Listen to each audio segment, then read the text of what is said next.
And welcome back. Bruce Porter joins us now for this week's Dollars and Cents segment, where he takes a viewer's email, tries to answer their financial question on air. First of all, Bruce, good to see you again. Good to see you. Happy New Year. Happy Same New Year, to you. indeed. Let's take a look at today's question.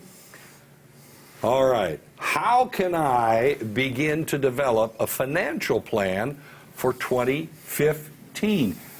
Do we have enough time to answer that? Well, where do you start? Where do you start? Yeah. Here's what let's do. Let's start the year off by talking about our buckets of money.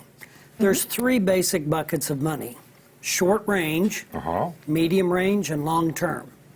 So let's start the year off. Let's start talking about cash. Cash management tools. The typical tools that we would use for short-term investing, not necessarily an emphasis on growth, because it's immediate money, money we're going to need to pay our bills with, money we're going to save to spend, buy the new car, buy the washer and dryer, things like that. So when we talk about short-term money, cash management tools are going to be checking, money market accounts, savings accounts, maybe even CDs. CDs typically 1 to 3 years, short-term. Right. Interest rates right now are low. So when we consider what are we going to use for our buckets of money, well, medium range might be a 1 to 3 year CD, money you're not going to need right now, hopefully get a little bit higher interest rate than a checking or a money market account, and then be able to spend it when you want it. Now, when we talk about cash, we got to be careful when we develop our plan this year not to put the wrong money in the wrong bucket. We don't want to put long-term type money in a short-term bucket because rate, taxation, things like that. All cash management tools generate a 1099. So whether we use the money or not, we're still going to have interest earnings on it.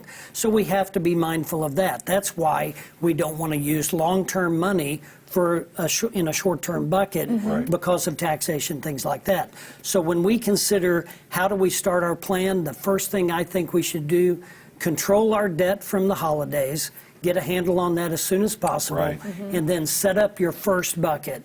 Make sure you've got a savings account started. Develop a plan for building your savings more than you did last year. Control your debt and expenses.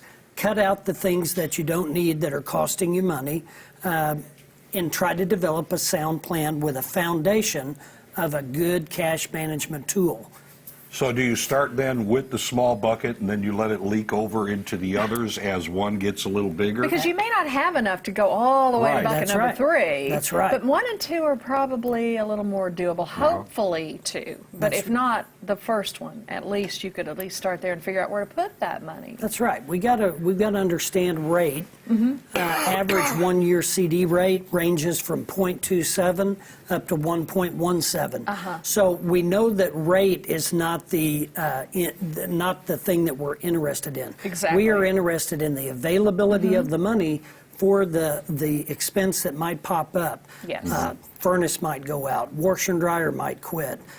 We may need some extra money for the kids for school or something like that. Building up a little bit of cash reserve is going to be established and going to be a good foundation for developing a financial plan. Try to keep that X factor in mind. It's always lurking right over your shoulder. But I know, and we've only got about 30 seconds. The first thing you said was get a hold of the debt you incurred from the holidays. Right. Huge.